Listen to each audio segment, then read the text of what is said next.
Sibano bano abarema abakebera ba gynecologist ono namusanga ino side zemiti mitiana zirobwe ngombuza nze nali nonyaki nenga nali era ngengenda namusanga ngasimba dagala owanga anonye dagala bamwambulula siyukira byo mukazi owa introduction aina management soko yogere ku management what introduction to do abantu bategemu bili abali kutenda tulize munana Metro FM tusinzira mu Kampala ku Martin Road empewo zakiriza kabali babu naga Martin njitaddewo abayimbi bajja kumamirira sauti tabira mungu aliko concert masira rupi wali eri tatamayira makiri Sudan se kulumana ko aima dikowa the process abulizi kamera jikute ndo mutima goma ga jimasira omuchala dog side zange kumukono kuba kwachi kuba gwaddio aina ko mukulu ali wali eri munene and a DJ akora ku radio DJ akora ku radio is a senior DJ amasira and the senior motikozi hey an experienced person and kuma million over abakaweta fari introduction aina timu eriko Tone Captain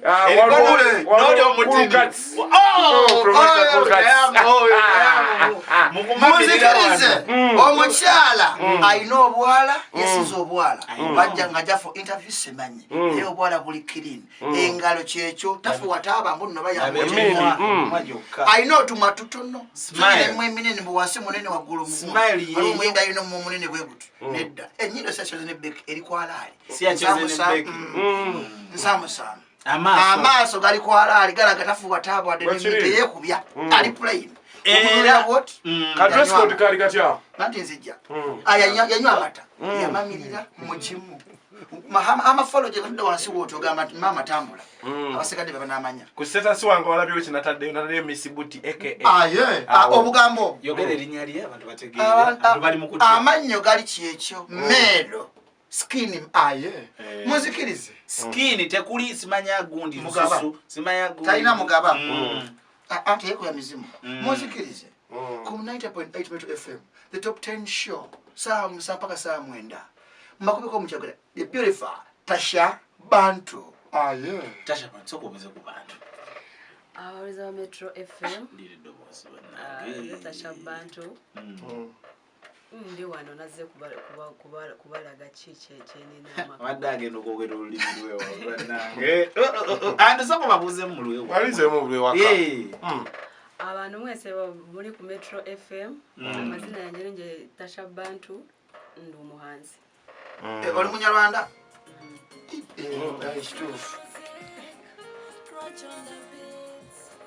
omusawo wadde so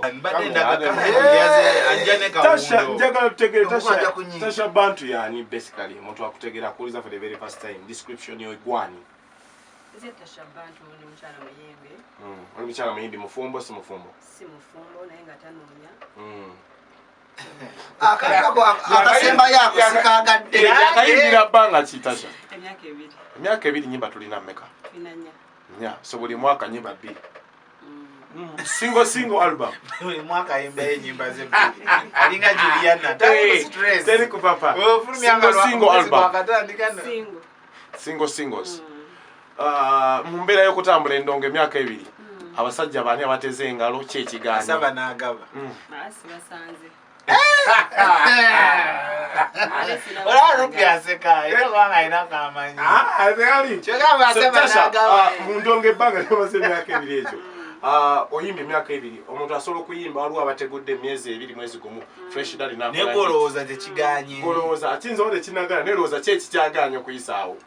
nti emyaka ejo emabega 2 sina manager sina management nga kyeyiro mesi kyangu naye kati wafunye management egenda okukwatamu management yeriwa manager bamba bita Janipi Uganda Senkulumandwa yakwasaganya asubira lebo bagita batya EPC ye EPC music chigwa ekiti kiri ema property mutunda mataka consultant kati assigning abayimbi then muyimbi namuwa mukwasaganya kati nze yampadde Jane P yakwasaganya nze omukulu awo wajjiramu nga consultant kazanyo kano so basically ndaba kumbe EPC so basically tuleta shabantu omwaka guno mwaka ine nyimba meka guno mwaka nkoze nyimba 2 luno lisoose olimbo lokubiri bayita Kawowo the brand new tune ani muwandisi Lucky Costa yawandika Lucky Costa no mutini omuwambo audio Cloche ya mukozi Jib Records musajja waffe mukaka mu mwaka nnyo alamba mukujubisa oyo ayubisa mbagamba kabanga kya obase mengomeno watu yagamba bakidda yulira yamanyi takujubisa ngo nawe takujubisa Croce naye era bera yamanyi Tasha akayimba akasoose kawukanye nako okubiri as in style sigamba nti obalubi obalulungi dancehall nolujjako olujja lutogenda okufuna style eri mu ndala njagala tutunuulire oli muyimbi wa kikaaki style ki ndi muyimbi wasobola okuyimba style zonna naye nga mu dancehall mbadde nvuddewo kwa katono nyembe ne Urban Zuku yoyo gwe mbadde nyingidde Kawowo oyina like tutunuulire collabos zosuubira this year do you expect any collabos tubaita tunaba kukiplanningako naye zijja wandyagadde kukola naani gwe nali yagadde kukola ne Spice Diana Mbawala then ne Daddy Andre naye ng'atega engalo oyo namusobola era nabeera nabasiba badranko nnyo abatamiivu obawo kyakunywa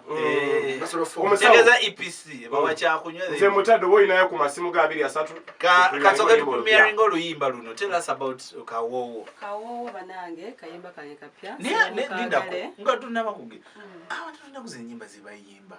Kawowo simanya nina sukali simanya mboma kajjo chichi kuyimbisa Kawowo ndaddala era ke Kawowo era muli Kawowo chinsonga jeri kayimba kana lwaki oyimba Kawowo luyimba nagenda okulaba nti lujja kunkolera omanyi woba ogugula oluyimba togula buli luyimba lwosanze kubanga buli kyowulira kiba kirungi na bigambo biba bipya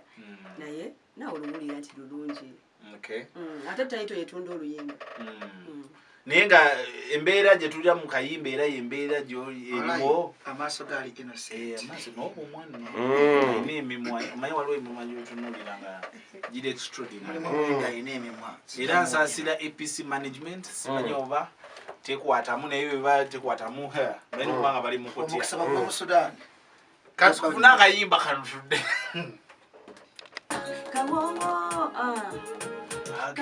Chenda katonyeze munana